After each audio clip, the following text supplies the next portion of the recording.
Okay, hello everyone.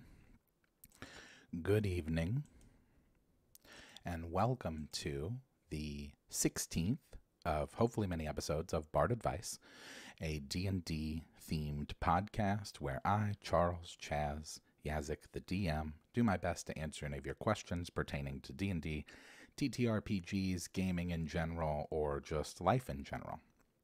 Hope everybody's doing well. I did see the D&D movie this afternoon, mostly for informational purposes, and we will definitely talk about that, so just putting that out there. I am going to do my best to not give out any spoilers, but I will just briefly say that I did enjoy it. So, we're on the 16th episode. At the top of the show, as we usually do, just a reminder that please send your questions to bardadvice@gmail.com. It also looks like bardadvice, if that helps. Also, forgive the headphone situation thing here. I got a issue on my ear that I'm working out, so forgive the wonkiness of that. But yes, send it questions and advice or comments or follow-ups as well to bardadvice@gmail.com. Thank you for all of the likes and shares. Any kind of likes for the podcast on like Apple, I've seen that those have gone up, which is appreciated and helpful. I think that those reviews on Apple are really good for its algorithm, and just anything that you can rate on is appreciated if you enjoy the podcast. Also, we greatly appreciate always any kind of super chats or patrons.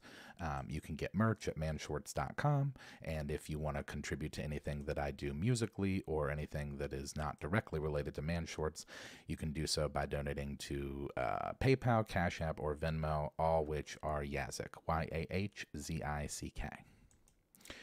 So, let's get down to business. Yes, please like everyone. If we were fighting an undead centaur, would we be beating a dead horse? Chris is always in here asking the good questions. Okay, so appreciate all of the love and glad that everyone's here. So I don't have very many notes other than getting kind of into the movie and questions. Now, I did want to make... Welcome, William. I'm glad you made it. And I also saw someone else earlier was happy that they were able to make it live for the first time in a while, so welcome. I want to talk about the movie for a little bit, and so as a result, I don't have as many questions as I typically do this episode. I think that I just have 3 in total, although 2 of them are long, and then I have a follow-up that I want to do at the end. So, love you guys every Sunday morning. Thank you, Kung Fu. We appreciate the views. So, the only note that I have other than the movie is that it's the final 4 this week, which is the only notable thing. But I will say that is some interesting stuff numerically, right? Because this is the 16th episode. It's so sweet 16. And of course, I mean, we're in the final 4. It would be cooler if we were in the Sweet 16. I don't know. I feel like I might be losing people. I don't know if anybody here cares about basketball anyway. I will just say it's interesting that FAU is in the Final 4, which is just like, what? They have not been... They came out of nowhere. Oh, and it is WrestleMania this weekend, too. Yikes, McGillicuddy. Isn't Rey Mysterio fighting his son? Did I see that right? Or was that just some sort of like meme promo or something? You can never tell. But that'd be pretty cool. Alrighty. So, the movie. So, we went and saw it this afternoon, my wife and I. It came out this afternoon. Well, I mean, there's been early streamings and showings of it, obviously, and some people have seen it. Some people were able to catch that early release that I know Prime did not long ago. But we went and saw it today. I really enjoyed it. The biggest reason that I went and saw it is so that I could have some sort of a frame of reference for it moving forward, because, whether some people are going to go and spend their money to see it or not, it's going to be relevant info moving forward in the space, I thought. So it's probably just better for me to see it, just have an idea what's going on. I did not get the D20 popcorn holder. I don't think that they had it at the place we went to, although I did get like the little tin popcorn holder that it's like a little souvenir kind of thing. So that was kind of cool. I liked it. Now I'll say this. I'll give it a bit of a review. It was clunky in the beginning. I was worried in the beginning. And I don't know, maybe it's because Chris Pine is just like, I don't know, he just seems kind of vanilla. And I feel shitty to say that. Like, I'm sure that he's a really talented guy, and for the most part, I did enjoy him. It's honestly more of a part on the writing, at least in the beginning. Only because I was telling my wife about it before we started.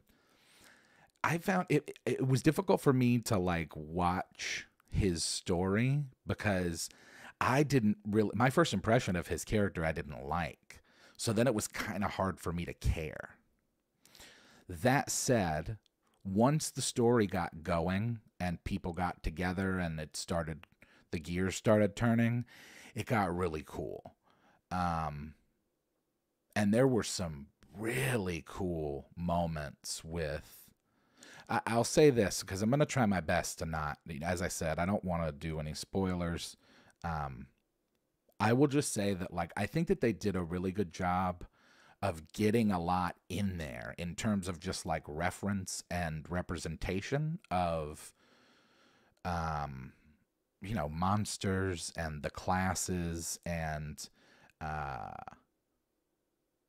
just the world of D&D, I think that it's a really good, first of all, I'll say with confidence that it's better than anyone we've had before by miles.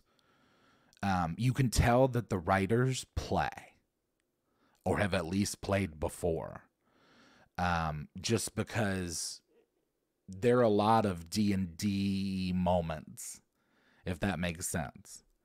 There were several moments when I looked at my wife and was like, "Oh, this is totally a D&D thing." Like, and by the way, only a D&D thing. Like, you wouldn't see it in any other kind of storytelling, but it plays because you play, So like if you're a player, I think you're gonna enjoy it. And even if you're not, I think it's just kind of cool. Maybe it's because I was trying to be a little nitpicky at the beginning, just because I said to my wife before we went in, I was like, I'm going to take notes. And she was like, what, with like a pen and paper? And I was like, oh, well, I mean, I guess I was going to do it on my phone. And she's like, you can't do it on your phone. You got to watch the movie. I was like, yeah, I guess that doesn't make sense. So then I just kind of enjoyed it. But it was a little clunky at first, but when it picked up, man, and Michelle Rodriguez, that is a bad lady, dude. I think that they did everybody really well. And dude, Renee Jean Page, is that his name? Because that guy, if they start doing solo movies, they're gonna do that guy first.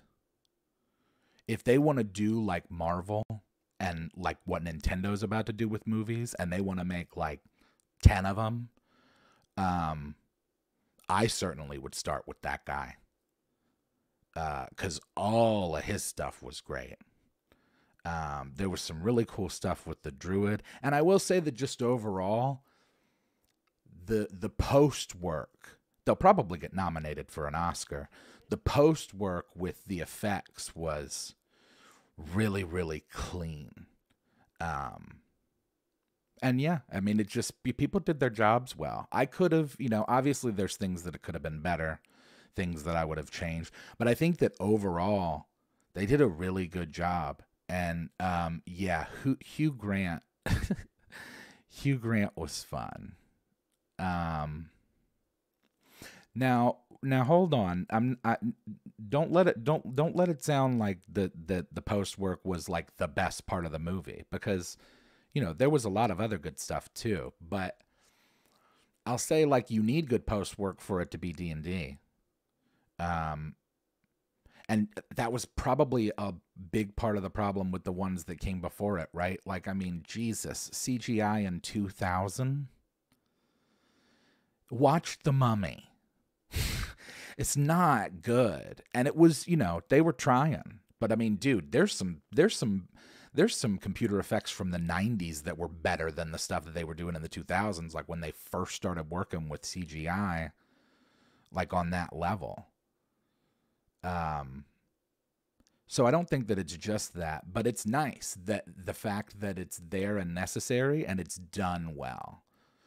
And then the D&D moments. That's really fun because it's just like, I'm sure that people have seen the, or maybe they haven't, but there's the clip of him asking the stories he's asking the questions to the skeleton and he screws it up. And it's just, and that, by the way, that whole sequence might have been the best, might have been my favorite piece. I don't know. There's a sequence with the druid that's really dope. Worst movie for CGI, Escape from LA. Man, I haven't seen Escape from LA in a hot minute. And I know Justin wants to make Snake on that character thing we started doing. Unable to connect with the characters, their motivations seemed forced, worth watching. Yeah, you're not wrong about that. It did feel very just like, okay, this is where this goes for a good first hour of it. But I think that the second half of it made up for it a lot for me. I just was like, I just felt like a kid again, I guess, or like maybe not even a kid, but just like a first time player. Like it was just like cool to see the D&D stuff come to life in a way that's good. No worries, Kirk. We're just talking about the movie I saw today. Current D&D, all I see is Michael Bay meets Kennedy BS. I'm just, no. Yeah, I liked it. I think that they did a really good job for what they were asked to do, I mean, could it have been, like, cooler and darker? Probably, but, like, they're not going to make an R rating. They're just not, because they, it's got to be a family movie, and they care more about the younger players anyway, right? I have not been playing. I mean, I don't mess with the new stuff, honestly, that much anyway. I really don't play all that much 5e. I'm a 3-5 guy. How many paladins does it take to light a candle? 2. 1 to light it, and another to uphold the light. Yeah, I mean, if you're looking for, like, some kind of, like, I don't know. I don't know what you're looking for in the D&D movie, but what I would say is that you should expect like a family fun adventure spectacle, and that's what it is, and that's what was called for.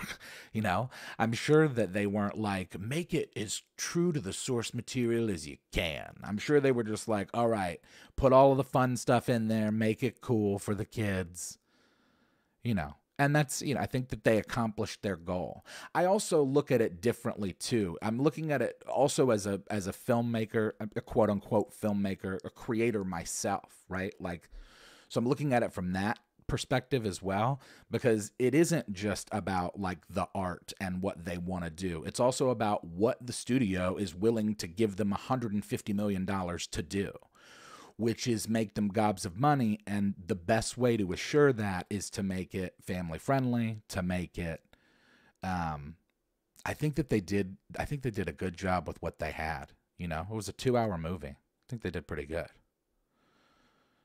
So that's just like my opinion, man. So that's the movie. I encourage everybody to go see it, if for no other reason than to just, even if you don't like it, you can at least say that you saw it and give your opinions on it. I do think that they're going to make more of them. Well, I shouldn't say that with such confidence. Jury's probably still out on that, right? We need to see the box office. We need to see how much money it makes them. But I imagine that they'll keep making them. They should do an isekai anime in the D&D world. Yeah, that would be cool. Have you seen Shield Hero? That's an isekai. That's kind of D&D-ish, although it's not Forgotten Realms. Hopefully open the door for more in Faerun and maybe more serious ones. Yeah, well, that's the thing too, right? Is that if nothing else, right? Even if you went in there and like hated it, at a minimum, if it does well, it's going to be good for everybody. Because more studios will be willing to take those kind of risks on budgeting out high fantasy stuff.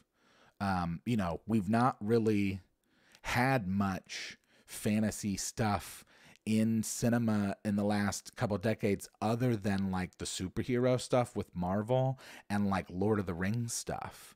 But when you're talking about like big box office hits, not to my recollection has there been like a humongous like fantasy franchise beyond like Marvel, Harry Potter, Lord of the Rings. Like there's a handful of properties, right? So something like this will get all of the studio suits in Hollywood and, you know, around the world now, because Hollywood's way less of a gatekeeper than it used to be, perking their heads up and saying like, well, wait a minute, how much did they box? Okay, well, I mean, I've got $10 million that I might be willing to give to a project like that. And then you get these really cool movies that never would have otherwise existed. So at a minimum, I think that it's going to open the door for lots of other stuff. Netflix, Amazon Prime are making shows. Yeah, yeah, it's going to get wild with that kind of content. And it'll be interesting to see how AI interacts with that in terms of, I think writers will probably go first. At least writers in the strictest sense of thinking like, here you get a script, because like most of writing screenplays at least is rewriting. And so if you can have an AI just lay you a base, because that's what the writer does anyway, is that like, you know, you finish a screenplay, but that's draft one of like 1,000. So if they can eliminate the cost on the front end of getting the foundation of the script, and then all they're doing is paying for people to tweak it and make it better, yeah, they're 100% going to do that. So, best part of the movie, no Drizzt. Not good creative work. Well, what, I mean, that's subjective. It depends on who's funding it, right? Like, I mean, you look at a show like The Boys. That show couldn't have been made in the 80s. No shot. Not even on HBO, I don't think. But because of stuff like Marvel, which made gobs and gobs of money, a movie studio was like, hey, well, we'll throw some money at something like that. Or like take something like, what's the other one? Invincible? Is that what it's called? The other animated one on Prime that people rave about?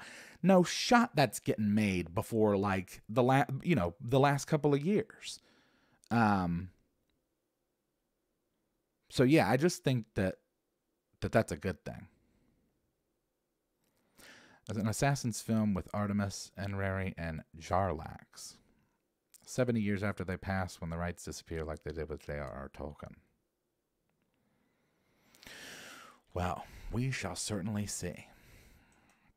Also, I feel really badly because I just got right into the movie and totally ignored Art Corner. And I actually did have something for it. So we're going to do a middle of the pod Art Corner because it's actually kind of a two-parter.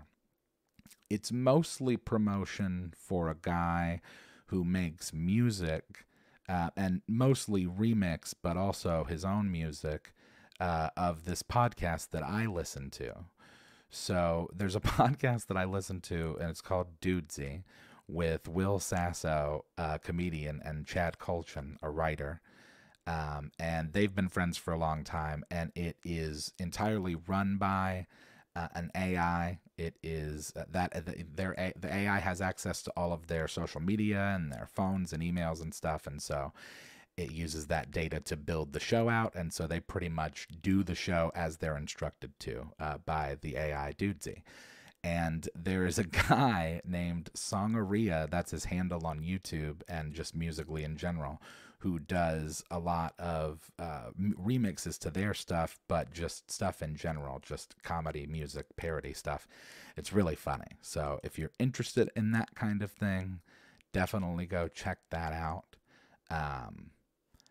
Dudesy and Songaria, I've got links for them in the description. So that was a little middle of the road art corner. A serious live action Reaper Man, a Strahd backstory movie would be pretty good. Yeah, I don't know if they'll ever go that dark, and unfortunately, if they did want to go with that source material, they would probably have to do it like very light, and then it would run the risk of being campy.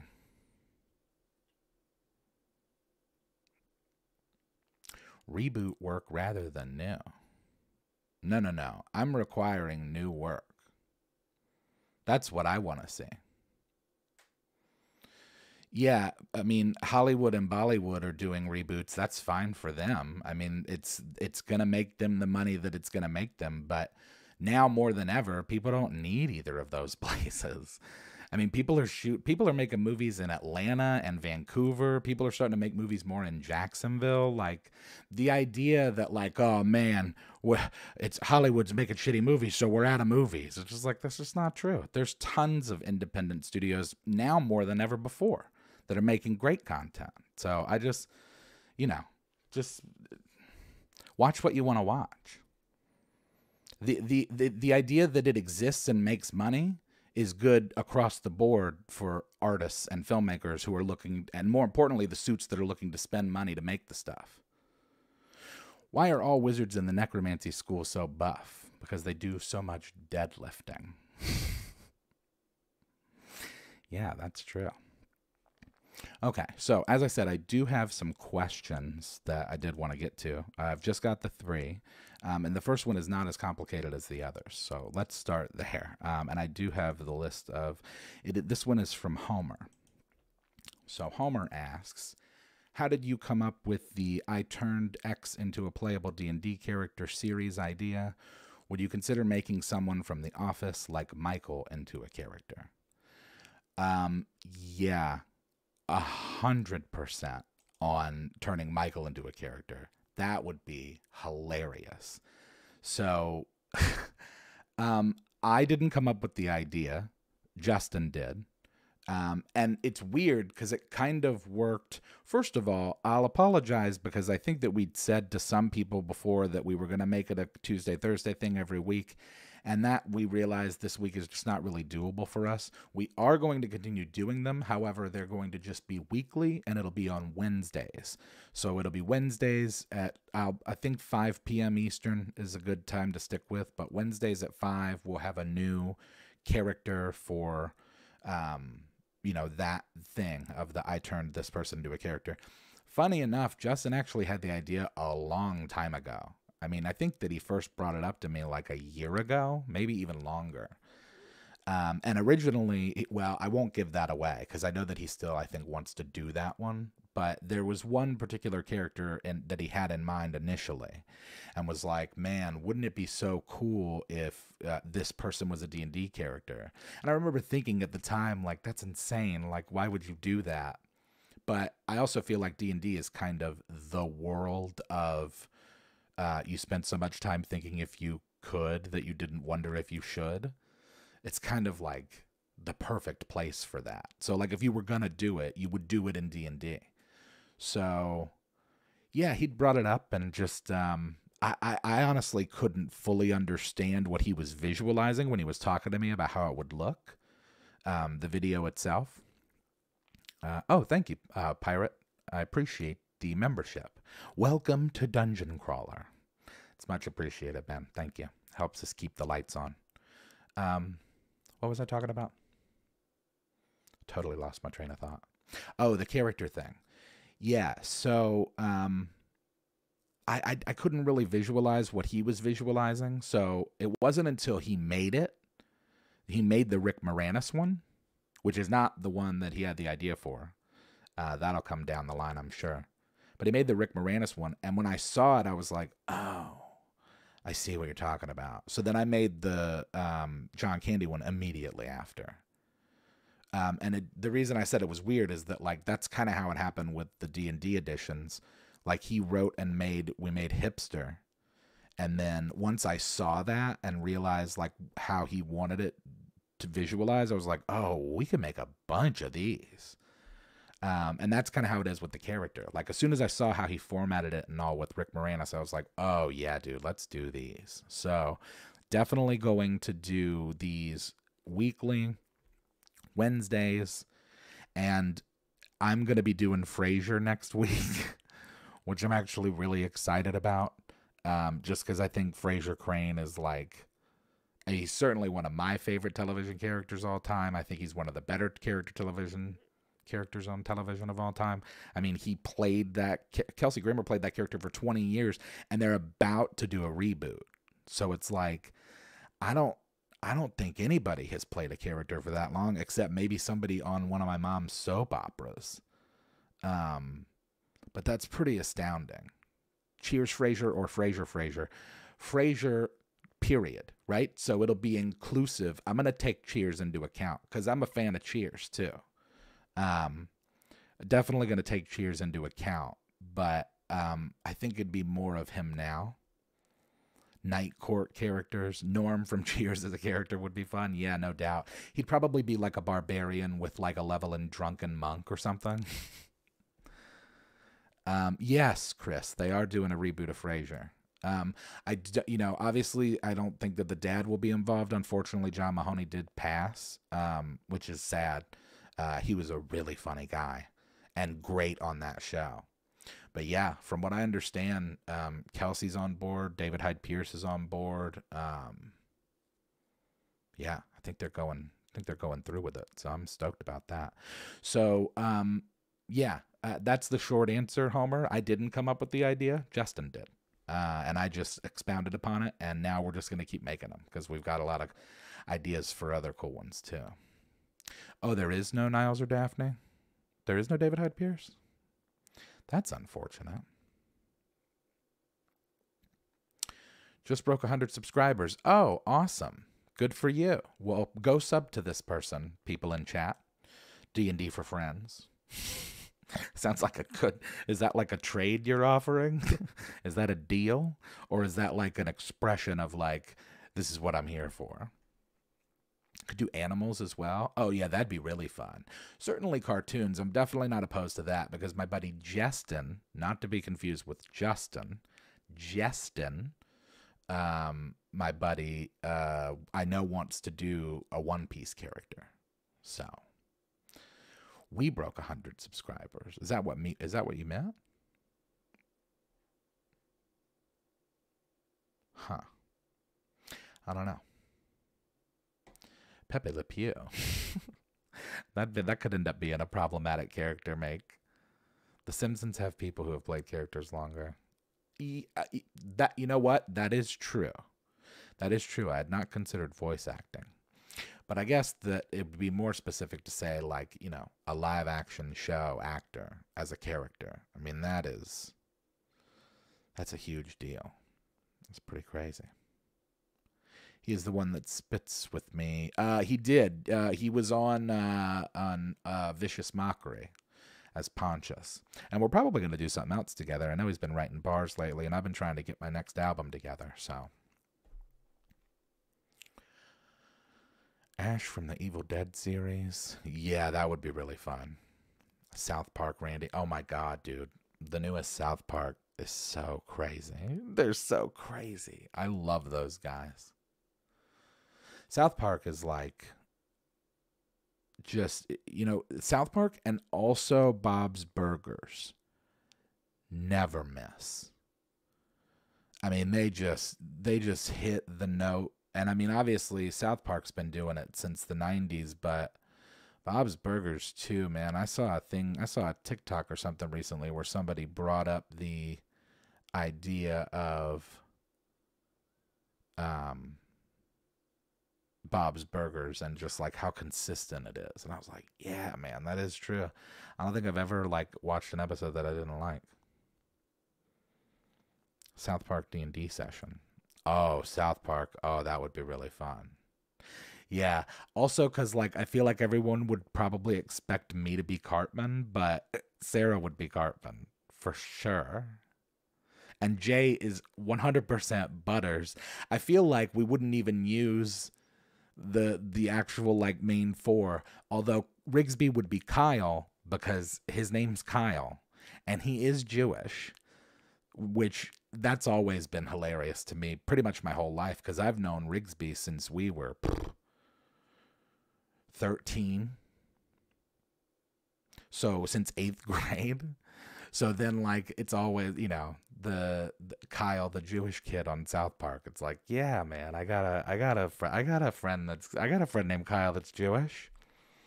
You got to be Kenny. Oh yeah, that'd be really funny. That actually is really funny as an idea. If I was just like muffled the whole time and we could just subtitle all the DM stuff. The Dire Moose. Oh, I know the one. All right. So hopefully that gives you an answer, Homer. Yeah, Michael Scott's on the list. Michael Scott's on the short list for sure. Man, I was talking about Frasier. Michael Scott, because it's these characters we've just been mentioning. Like Cartman, I think is top 5 most evil characters straight up. Maybe top 3 even. Like fictional characters. I mean, he's an abomination. He's a horrible human being. And he's not even like a teenager yet. Yeah.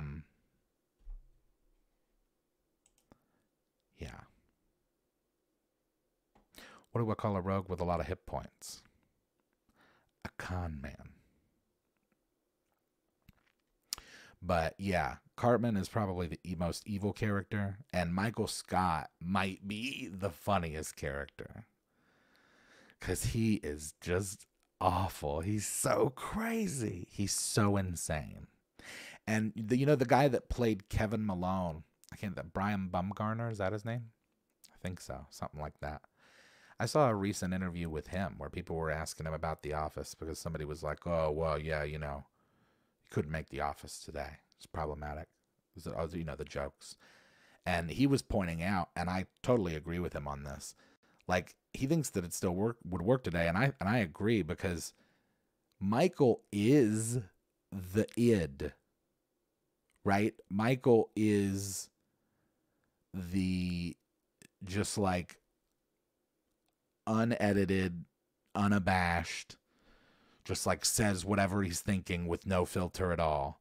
And then everyone else around him calls him out on it. So that's what the show is people correcting him. And not just him, right? Because you obviously have other characters and then other plot lines going on too. There's more to the show than just that. But by and large, at least for the first like 5 or 6 seasons when he was the boss on the show, he was so funny. And that was because he was just trash and everyone else around him checked him. Honor Among Thieves. Yep, we saw it. I saw it this afternoon. We were talking about it earlier. You must have missed it, unfortunately, but I enjoyed it. I think it was exactly what it was better than I expected, but in terms of like how it was presented, it was about what I expected. Like, this is a movie that they expect families to go see, so. The Office. Yeah, I mean it depends on what kind of comedy you're into. It was originally a British show, but then the American one was remade. The later seasons are kind of it's not as great when Michael left. So there's some funny stuff on there, but I thought it was really funny with Michael. Oh, D&D for Friends enjoyed it. Skeleton Knight in Another World. Oh, yeah. Yeah, Justin has told me about that before. The Skeleton King in Another World. Or Skeleton Knight in Another World. That's the one. Is that the one where he's the sword?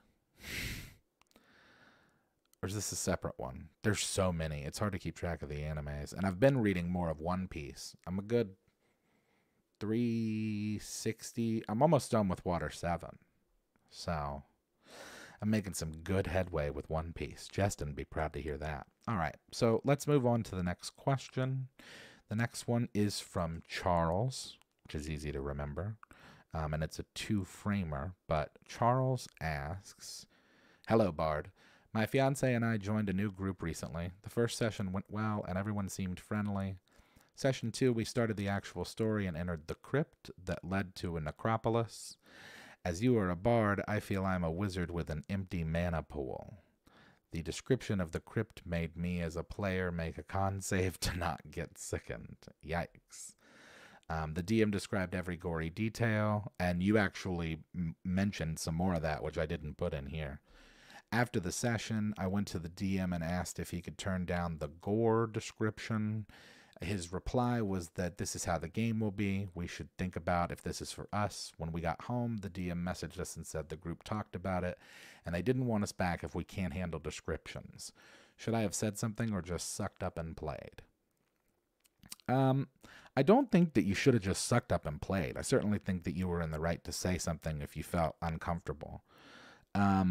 One thing I will say, and immediately comes to mind just as general advice for avoiding this in the future, is to maybe have that conversation before you get into it. I mean, I don't know all of the details of what the situation was set up, but, you know, I would say that if it's... the note that I made for myself on this question was, I'm curious to know what you were thinking before the DM made the decision for you, right? So, like, if I'm getting this correctly, you were playing the game, you felt a certain type of way about it. Afterwards, you asked them about it, and the DM's response was like, "Deal with it, sunglasses." And then you went home. And I guess that you were, and you said the DM instructed you to think about whether it was good for you. And then you went home, and then you got the message that it's like, "No, see you later, deuces." I'd be curious to know what you were thinking before that, because, you know, I think it depends on how much of a bother it is for you, right? Like, if it's enough of a bother for you to bring it up, then I think that you're probably justified in it, because, you know, everybody wants to have fun, but you want to have those kind of parameters, I would say, established beforehand so that that doesn't even happen. Because I feel like, yeah, someone in chat says, "Seems like you and the group aren't a fit." That happens, and that does happen. Yeah, I think that, I don't know, it's tough. Like, I didn't hear what went down, but from what you described, it seems like it was pretty hardcore. I would think that as the DM, that I personally, as a DM, if I knew that I was about to throw down some really vicious shit, I would probably say so. Just to kind of, but I'm also in a little bit of a different scenario than you, because most of the time I play DM, I'm playing, or play D&D in general, I'm playing with people that I've played with for a very long time. If I were playing with people I'd never played with before, assuredly, I would be like, "Hey, just so everybody's aware, just so you have kind of a get out now opportunity, this is going to be like rated M for Doom," you know? And like, so I think that, you know, maybe a little bit of missed responsibility on the part of the DM if they were really going to lean into it, particularly if they're leaning into it, right? So like, it's so, the gore is so important to the DM that they'll kick you out of the group for not liking it, but it wasn't important enough to warn you about. I don't know. That's sketchy. I probably would go just based on that. I would be like, "Well, wait a minute, hold on. Like, me being in the group, the gore, it bears on whether or not I'm in the group if I accept this gore, but it was never brought up." I don't know. I just feel like, I think you did the right thing. And I think that the DM, I think that they did their best to communicate with you after the fact, that they're like, look, this just isn't going to work out. Sorry that happened. It's unfortunate, but let's look at some of the people in chat are saying. You feel like this is session 0 stuff and it's the DM to figure out what the players want at the table. Yes. You have every right to leave at any point. I suppose the sessions are supposed to be fun. If you're not having fun, then you have every right to leave. Yeah. That's true. Nobody's like bound to finish the session. But yeah, to the point that Jackal made in chat, like it is session 0 stuff. It is strange to me that it even kind of happened. Don't like how the DM handled it. They should have been apologetic. Had you both go your separate ways. DM's job is to make the game comfortable for all players. That doesn't mean them catering to everyone. Yeah, definitely. Like you don't want to. You don't have to cater to every single person, but you do have to be realistic about what you're doing, right? So like if you're going to if you think that it might be an issue, then you should say something. That's just my opinion. But I will say I don't think that you should have just sucked it up and played. Especially after telling the DM that. Honestly, the best thing that the DM did in this situation was to send you the email to tell you that it wasn't going to work out. And it sounds like they only did that after talking to the other people. Like, it's probably what this all could have been avoided, I guess I should say, if the DM had said up front, like, hey, this is going to get pretty gory and descriptive. Because then right there, you as a player could have been faced with making that decision instead of after, you've invested yourself into the campaign.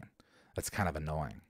It's a little bit of a slap in the face to just be like, oh, well, if you can't handle it, get out. And it's like, okay, well, it's not as if you gave them what was happening and then they accepted and then complained. It seems like it kind of came out of nowhere. As a general rule, playing at a library or such a place for safety is always a good idea for setting boundaries. That's true. Yeah, especially if it's people that you don't know. Not trying to go to like a stranger's house. If for any other reason than just like the general social dynamic of like being in someone else's space.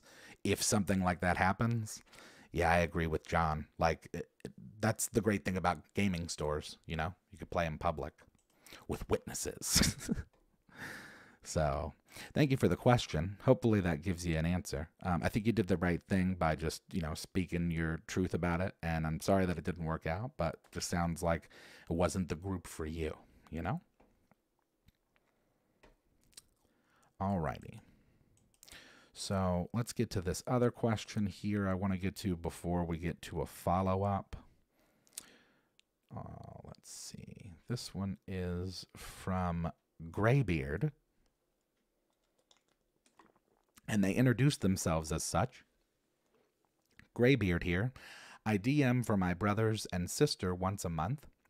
It's a post-apocalyptic setting, the Aboleth's one. Enter Sandy Peterson's Cthulhu mythos for Pathfinder. I'm starting to feel I've overcomplicated the setting, and it's taking away from them being able to enact their own agendas. They seem to just want me to tell them what to do next. It may just be the casual and very intermittent nature of our games, but I thought I'd see if you have any suggestions. Well, I made a couple of notes here. First of all, thank you for the question, Graybeard. Appreciated. Also, appreciate your service as a Graybeard. It's importante. So, I'm here for Bardic Inspiration. Well, welcome, Sean. I'll try and dispense some. So we just got this question about, this is about encouraging agency, right? So what I wrote down is communication, because the first thing always, I think, is to talk to the players. I also made a note for self-analysis or self-examination, only in the respect of what you want to accomplish. So as a Graybeard, you might not have even considered that in a while. But when it comes to like actual motivation, not just from your end, but from the player's end as to what you want. So it sounds like you've got a pretty complex campaign. And if you are saying that you think that it might be overcomplicated, it probably is. And the players might consider that an understatement. And the only reason that I say that is because that it's like, if you're someone who creates complicated stories, like naturally, and you think it's overcomplicated, then a quote unquote average or normal minded person, when it comes to that kind of stuff, would feel like really overwhelmed. You know, Cthulhu mythos in general is dense, just in terms of like lore, but also sometimes players do kind of need that little push along, and they're not fully ready to do it themselves. Maybe it is overcomplicated. And so the reason that I asked that about you asking what you want to accomplish is that it's like, I'll present it to you this way. If your goal is to accomplish creating a really complicated epic scenario that the players find themselves in, and as a result have to like garner the agency to make decisions and move forward and do stuff, and these players aren't doing that naturally, maybe this campaign isn't for them. Maybe if that's what you want to accomplish as a DM, you might be better with a different group for that. And really the same kind of thing goes for them too. Like if they are looking for a DM that is gonna hold their hand and guide them along, maybe they need a different DM. Or maybe you find a middle ground where you decide to run a different campaign with them that's a little easier and handholdy, and you take your agency game elsewhere to a group that would appreciate it. Let's see. Howdy, y'all. Sorry about being late. The house is overrun with kids and parents. Oh, no worries. When there's kids and parents, I'm often a handy middle ground. No worries. Thank you for joining. So, yeah, I would consider why you're playing, because it's a question you've probably not asked yourself in decades. This session, what it is you want to get out of this interaction with your brother and these players. And if it's just that you want to play, maybe dumb it down a little bit. If it's because you want to accomplish this story, maybe look online or at a friendly local gaming store for a different group wherein, and this is good because we were just talking about setting expectations with DMs earlier. You can set those expectations of, hey, this is meaty stuff. This is a lot of, a lot of RP required, agency required, and then that way you might have a better shot at having at least players who could kind of play the story a little bit more in the way that you're looking. Obviously, you can railroad as much as you want to, but I would say think yourself first about what it is you want to accomplish, because you might be able to avoid a conversation with them about it altogether if you do that, and then think like, oh, you know what, he's right, like I should just do this for another group. Then you don't even have to bother them really with it. But if it's something that it's like, no, this is, we've played several times before and I don't know what their problem is, then just voice it to them and just talk to them and be like, hey guys, I'm at an impasse. I don't know what to do here. Like I'm trying to accomplish this, and maybe they're not even aware, sometimes just saying it to them will make them be like, oh yeah, maybe we should, pick up the RP. Cthulhu's always seemed fit for an escape room type puzzles thrown in. The mood and atmosphere is important. You found players shut down if they only have one way to succeed in a scenario. You set it up so there are limited ways to success. Oh, that's interesting. I'd never even considered that. Yeah, I mean, if there is only one way to succeed, particularly if that one way is like difficult or seemingly impossible, it is pretty easy to shut down. So having multiple ways to succeed, if you don't already, is something that I think is good advice there from Wolfram. Some players don't like agency, Bean says. I have one guy in my group that has zero thoughts towards the plot and only cares about the combat. Yeah, and that's what it is too, man, because like Cthulhu and the lore surrounding it it asks for RP. But some people aren't there for the RP. Some people are Sarah. Some people are there to just kill stuff, and like all the rest is fluff. And so when it comes to decision making, it can be hard for those people because it's like, well, wait a minute, what am I rolling? You know, like the RP is kind of an afterthought for them. So I know that, you know, I've been doing this podcast for 16 episodes, and my most common answer is just like talk to people. But honestly, I think that that's good advice, and it's good to remember. And especially somebody as a gray beard, like this is probably really like elementary session 0 stuff that you've probably not even thought of in a while. Think about why you want to play this campaign with this group. Figure out what that's about. And if you still don't know, talk to them. Knock down the door, kill the monster, loot the treasure. Munchkin. Yeah. Oh, and yeah. And you know, what's funny, Sarah, Melissa, Melissa is her real name, her government name. Melissa loves Munchkin. And she will destroy people in that game. We should really do a Munchkin edition. That's a one that I'm amazed we haven't done. Talk to people. Have you met people? Well, hey, you know, you have a better shot online, I think, at least just from a general interacting standpoint. You know, it's a bit easier. Certainly easier for me. Maybe rewarding role-playing or presenting how their RP is enriching the experience. Yeah, that's true. Those are actual solutions that are being offered by chat. Rewarding RP, that is a good idea. On that note, our Forever DM, well, one of our Forever DMs, the original Forever DM, Posey, he used to have this thing called the hat. And it was, you know, there was not a physical item. It was just, you know, metaphorical. But the hat was extra XP. And it wasn't much. I think it was like 100 or 300, which, you know, I mean, I guess depending on the level. But it was always scaled out where it was like, you know, at the end of the session, everybody would get their XP, and then somebody would get the hat. And it could be anything, really, even a combat decision.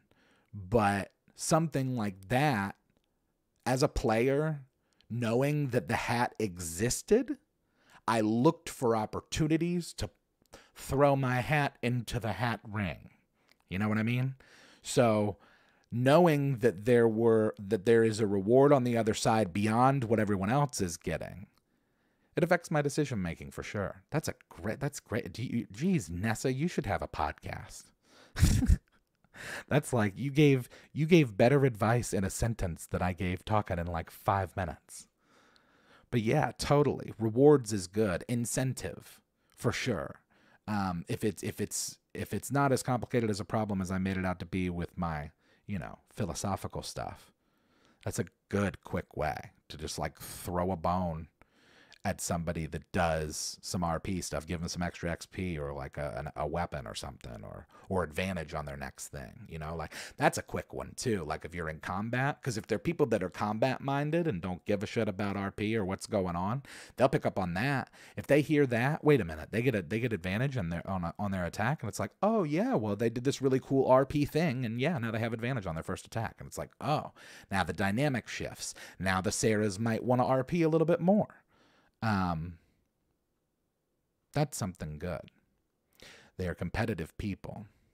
Yeah, the hat thing is, I always loved that. And I'm not even a competitive person, but I loved the hat. So, like, I can imagine if I was competitive, I would just, like, that'd be all I would be thinking about. I'd just be, like, thinking of how to, like, get my moment in with the DM, you know? This certainly sounds like a know your group situation, like if you have a party of paladins that want to smite the ghosts rather than talk to them. Yeah, no doubt. Yeah, maybe it's just this particular subject matter too. Like I said, Cthulhu's dense, and it can be intimidating no matter what your experience, especially if you've never played it. It's a lot. We did a Cthulhu one-shot on here, and it was a lot. It was like, man, there's just so much to, You know, it's like taking a history class or something. It's like Warhammer 40K or something. It's denser than just like, it's not your dad's D&D, you know? It's dense. Used to run LARP for 100+ people. At the end of every session, my 3 narrators could hand out 1 extra XP for RP. Hell yeah. Yeah, that's the move. Bonuses for doing it. But, you know, if they're playing it competitively and just doing it for the mechanical aspect of combat, give them combat rewards for RP. Decided knowing how to run good would be more useful than combat. Plus, my friend was playing the older brother that knew about the occult. Kind of like being the monarch in Magic the Gathering. It starts healthy competition to make for an interesting game. Yeah, for sure. So that's the so think to yourself while you're in the game. Talk to them if or necessary, and or implement some sort of an incentive system with RP. That's the best way to encourage agency, is incentivize it. So hopefully that helps. Thank you again for the question. I appreciate it. Now, before we wrap up, I want to do the follow-up.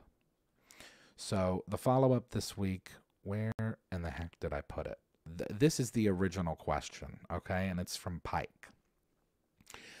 And this is from episode 11. And the question was, part of a 4-person group, been the forever DM forever. 6 months ago, the Paladin and Pike decided to swap off DMing, having a bunch of fun not telling each other the plots, but the other players are left out, concerned about character development. How can we work together to keep players happy, content, and relieve fears without having to tell each other our main plots? I actually rewatched that part of the episode, and like my first answer after I finished the reading question is like, I don't think you can. I don't think you could do it. Which is, you know, I guess like pessimistic, but you did follow up with some information. So this was a quick session. Yeah, well, it's gone by quickly. We did talk a lot about the movie. Okay, sorry. Let's get into the follow up from Pike. So where are we? Here we go. Pike says, I've sort of taken your advice, sort of not, and it has gone very well. Part of the problem we discovered was that the campaign never really started as a campaign. It was started as a one-shot to see if we liked the group, and now it's a year later. Oh, yeah, well, that'll happen. You know, those one-shots that turn into a campaign. So what we did was a couple of things. My partner DM and I got working and really stopped keeping the plot secret from each other. Thank God for that. We had a session with the full group, which is now 5 of us total, and we are all aware of the concepts of the homebrew world and the goal of the campaign. That's good. We again offered to let anyone else DM, and I stopped playing and took over as DM for the foreseeable future until someone wants it again. The following has happened. The players are way more into their characters. The new player takes on a really good role in the campaign. My co-DM and I are having more fun, and I've gotten the bug of being the DM again, and I'm much happier. Thanks for everything y'all have given me, and I hope you enjoy the update. Thank you, Pike. I'm glad that it worked out. I'm sure that all of that had very little, if anything at all, to do with what I said to you, but I appreciate the words, and I'm glad to hear that your campaign is going well. Yeah, it does sound like something that was a little difficult. Not that it's impossible to dual DM, because you can definitely do that, but not sharing stuff with the other one, it just makes it almost impossible.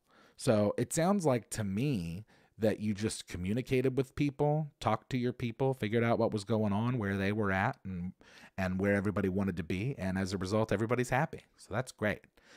Really happy for you. That's awesome to hear. It's always good to know that even if we only slightly contribute to somebody making their game better, that's the way. Let's see. Steve Jackson Games episode. Oh, yeah. I'll be down. My marriage was a one-shot that turned into a 20-year campaign last month. If a player wants to DM, I would make it a separate campaign. Yeah. I'm not opposed to the idea of dual DMs. I've done it. I just think that not sharing what's going on with the other one, it's like, it's probably fun for the two of you, but it's going to make it really, really infinitely confusing for the party. So it seems like you've kind of taken that to a minimum and moved some things around, and people are happier for it. So I think that that's fantastic. So, yeah, this episode did go by pretty quickly. A quick hour. And I'm surprised that I did well. Again, sorry for the wonky headphones. Something's going on with my ear. I may end up having to do some minor surgery. Nothing major. No concerns. All is good. We're just bopping along. And yeah, WrestleMania's this weekend. The Final Four's this weekend. I enjoyed the D&D movie. I encourage people to go see it. You know, I got like matinee tickets, so it wasn't even that expensive. And it was just kind of fun to go to the movie. You know, I don't know when. I think the last time I physically went out to the movies was the Demon Slayer Mugen Train movie. And that was in like 2020. So it was kind of nice to be out in the theaters again. And, oh, I'm sorry to hear that, William. Headphones normally because you need, dude, Chris, oh man, yes. Well, here's the thing. My door is over here. So normally I've got this inverted.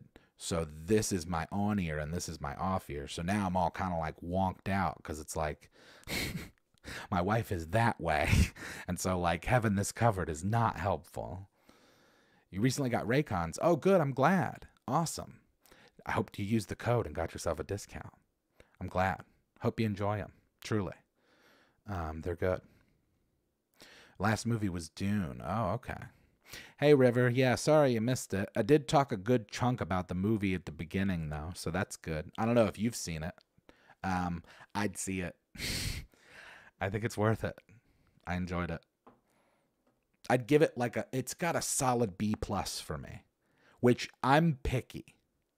Right? Like the only reason that I didn't get an A is just because like it was difficult to care about some of them. And I think that, you know, you ask these writers and filmmakers to give you this gigantic world in 2 hours. It's a big ask, and I think that they accomplished what they were tasked with adeptly and very well. You know, I think that they did what they were supposed to do well. Don't really watch movie theaters anymore. Yeah, it was kind of fun, especially in like the middle of the afternoon because like no one was there, so that was cool. Luckily, the community is so good. Hear that missing the admin doesn't spiral out of control. Missing the admin. Maybe a Florida mud bog edition, like muddin'. Oh, dude, we used to muddin'. We used to muddin'. We used to go muddin' all the time back in the day in high school. It's probably not good for your vehicle, but it sure is fun. Alrighty. Beauty and the Beast, not the one that was animated. Oh, yeah, that's been a while. Amazing Maurice. Alrighty, well, I have work to do. Actually, I need to go and have dinner. But I also have work to do. We've got some editing that needs to get done for the episode this weekend. Thank you, everyone, for coming and hanging out. It was a real fun time. I appreciate all the love. And truly, I really appreciate all of y'all that show up every week. Pirate, River, and, you know, Robert, the people that I see all the time, and then also the people that just make it when they can. Obviously, you have lives, so I appreciate you all hanging out with me for an hour a week. It's always fun. It's a good time, and I like the little community that we're kind of building here. Any hints on this week's episode? I mean, I'll just say that like this weekend's episode is relevant. I'll just say that. It's topical. You know, it's kind of in line with stuff that's going on. So, I don't know if that's a hint or not, but we'll see. I don't know if anybody just like put it right in the chat or not, but we will see. Thanks again, everybody, for hanging out. Appreciate all the love. Don't forget to send your questions and follow up to, thank you, Nessa. Thank you, Robert. Make sure to send those questions and follow-ups to bardadvice@gmail.com. Here, I'm going to put it on the screen again one more time so you don't forget. bardadvice@gmail.com. It's also bardadvice. Don't be afraid to send stuff. Please do. Even if you send me a bunch of questions, send more, because I could always use them. They don't necessarily have to be related to D&D. They could just be like whatever questions. Questions you have about the channel, questions you have about me, questions you have about life in general.